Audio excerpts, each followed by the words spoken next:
ሻሎም ሻሎም የጌታ ጸጋና ሰላም ይብዛላችሁ። ኢየሱስ ክርስቶስ ትናንትና ዛሬም ለዘላለም ያው ነው። ዛሬ ደግሞ እስቲ አንድን ሐሳብ እንድናይ ፈልጋለሁ። ምናልባት ግን ይህን ሐሳብ ሳነሳ ምንም አይነት የሃይማኖት ጽንፍ ሳትይዙ ሰው በመሆናችን ብቻ ልናስባቸው የሚገቡ ነገሮች አሉ ያምናለሁ። መጽሐፍ ቅዱስን ሳነብ ከታዘብኩት ነገር ተነስቼ ዛሬ ደግሞ በዚህ ምሽት አንድን ነገር ማስቀመጥ ፈልጋለሁ። መቼም ማንም ሰው ኃጢአተኛ ነህ ወይ ብላችሁ ብትጠይቁት በቃ ያለምንም ማንገራገር አዎን ብሎ ነው የሚመልስላችሁ። ግን እንዴት ትድናለህ የሚለው ነገር ሲነሳ ነው ክርክሩ የሚነሳው። ሰው ኃጢአተኝነቱን አምኖ ተቀብሎ ድህነቱን ግን ለማግኘት የሚሄድበት መንገድ ግን አእምሮስ ባስቀምጣቸው ነገሮች ነው በአብዛኛው። ግን ያን መንገድ የምናገኝበትን ደግሞ ጎዳና መጽሐፍ ቅዱስ ግልጽ በሆነ ሐሳብ ያስቀምጥልናል። ከነዚህ ሐሳቦች ውስጥ ለምሳሌ ለምን መዳን አስፈለገኝ? ለምንድን ነው መዳን ያስፈለገኝ? በማንስ ነው ምድነው? እንዴትስ እድናለሁ?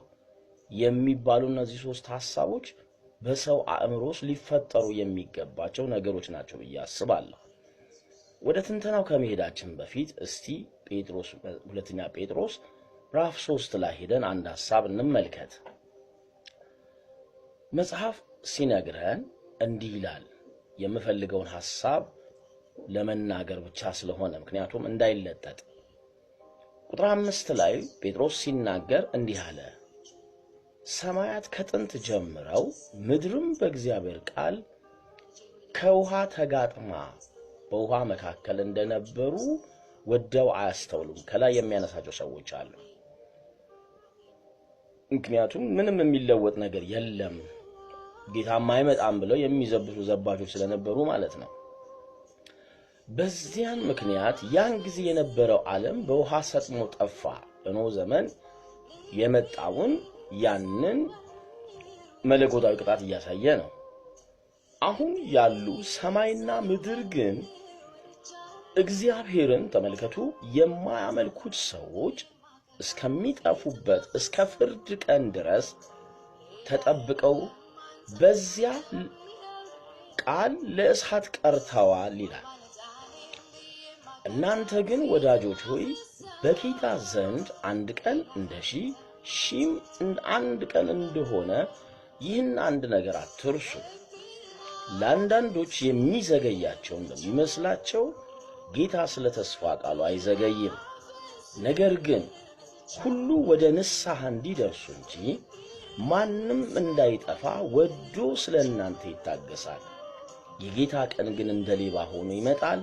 በዚያን ቀን ሰማያት በታላቅ ድምፅ ያልፋሉ፣ የሰማይ ፍጥረት በትልቅ ትኩሳት ይቀልጣል፣ ምድር በእርሷ የተደረገው ሁሉ ይቃጠላል። ይህ ሁሉ እንዲህ የሚሆን ከሆነ የእግዚአብሔር መምጣት እየጠበቃችሁ ያስቸኮላችሁ በቅዱስ ኑሮ እግዚአብሔር በመምሰል እንደምን ልትሆኑ ይገባችኋል። ስለዚያ ቀን ሰማያት ተቃጥለው ይቀልጣሉ፣ የሰማይ ፍጥረት በትኩስ ትኩሳት ይፈታል። ነገር ግን ጽድቅ የሚኖርባት አዲስ ሰማይ አዲስ ምድር እንደ ተስፋ ቃሉ እንጠብቃለን ብሎ ይናገራል። እግዚአብሔር ችግርን ብቻ ሳይሆን የችግርንም መፍትሄ ያስቀመጠ አምላክ ነው። ብዙ ጊዜ ችግሮች ናቸው የሚነገሩት እንጂ መፍትሄዎቹ አይደለም። የሚገርመኝ ነገር እግዚአብሔር የልቡ ትኩሳት ሰው የሚገርመኝ ነገር እግዚአብሔር የልቡ ትኩሳት ሰዎች ይድኑ ዘንድ ነው። ያችሁ ማንም እንዳይጠፋ ሁሉ ወደ መዳን ይመጡ ዘንድ እግዚአብሔር እንዲህ አይነት ናፍቆት አለው። ሁሉ ወደ መዳን እንዲመጡ እንግዲህ እግዚአብሔር ለመዳን የሚሆንን መንገድና ለአዳኝነት የሚመጥንን ማንነት እንዳስቀመጠልን መጽሐፍ ያወራናል። እስቲ አንድ ነገር ልበላችሁ። መቼም ሁሉ ሰው የታመመ ሰው ለመዳን መድኃኒቱን ይወስዳል። ለመኖር ሊገለው ያለን ነገር የሚያስወግድለትን መድኃኒት ነው የሚወስደው። ግቢ ያለው ሰው ትላልቅ ግቢ ያላቸው ሰዎች አይታችኋል። ከሌባ ለመዳን የኤሌክትሪክ አጥር ያስቀምጣሉ። ለምን? ራሳቸውን ፕሮቴክት ለማድረግ። አገራትን አይታችኋል። የራሳቸው ሰራዊት አላቸው። ለምን? ከሌላ አገር ጥቃት ለመዳን። ብቻ ብዙ ነገር ማለት ትችላላችሁ። ሰዎች አይታችኋል። የሆነ ነገር እጥረት እንዳያገኛቸው የሚያከማቹት ሀብት አላቸው። ለምን? ሰምቲንግ እንዳይመጣብን ብለው መከላከያ የሚያስቀምጡት። ሁሉ ነገር ለመዳን ሰው የሚያስቀምጠው የሆነ ነገር አለ። እስቲ አንድ ነገር እንደዚህ ቢል አሳያችሁ። አንድ ሰው ቤቱ ሲነድ ሲቃጠል ያየ አይ እሳት እየሞኩ ነው ብሎ ቢመልስላችሁ ይሄ ሰውዬ የጤንነት ችግር አለበት ነው የምትሉት። አእምሮን ያማዋል ነው የምትሉት አይደለ? ምንድነው ማድረግ ያለበት? የድረሱልኝ ጥሪ ጩኸት ማሰማት አለበት። አሊያ ያ እሳት ያንን ቤት አመድ አድርጎ ሰውየውን ንብረት አልባ ቤት አልባ ነው የሚያደርገው። የሚያመጣበት ዲስትራክሽን ቀላል አይደለም። በቀጥታ መደወል ያለበት የእሳትና አደጋ መከላከያ ቢሮ በፍጥነት ይደወልለታል። ቤቱ ሳይቃጠል አካባቢ ያለ ነገር ሳይወድም የሚከላከልለትን የሚያድነውን ኃይል ወደሱ ይጠራል። ያሉም ሰዎች በአካባቢው የሚችሉትን ነገር ውሃም ይሁን ምንም ይሁን እያደረጉ የሰውየውን ንብረት ለማዳን የሚደረግ ርብርብ አለ። ስለዚህ ምን ማለት ነው? የድረስልኝ ጩኸት ማሰማት ሰውየው አለበት። እሱን አሁን እንዲታውትና ለምንድን ነው ታዲያ የሰው ልጆች መዳን ያስፈለገ? ለምንድን ነው መዳን ያስፈለገ? አሁን ወደ ዋናው ጉዳይ እንምጣና ሮሜ መጽሐፍ ምዕራፍ 3 ላይ መጽሐፍ ሲናገር እንደዚህ ነው የሚለው።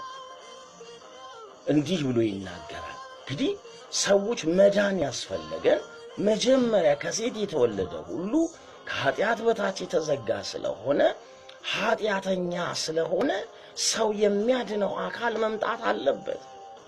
መጽሐፍ ምንድን ያለ?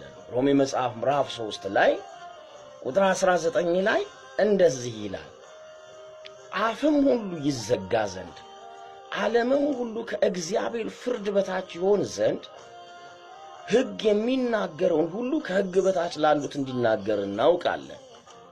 ይህም ሕግም በመስራት ሥጋ የለበሰ ሁሉ በእርሱ ፊት ስለማይጸድቅ ኃጢአት በሕግ ይታወቃልና፣ አሁንም በሕግና በነቢያት የተመሰከረለት የእግዚአብሔር ጽድቅ ያለ ሕግ ተገልጧል።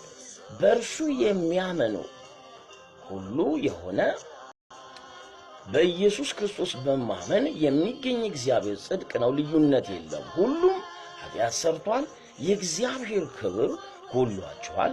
በኢየሱስ ክርስቶስ በሆነው ቤዛነት ግን እንዲያው በጸጋው ይጸድቃሉ።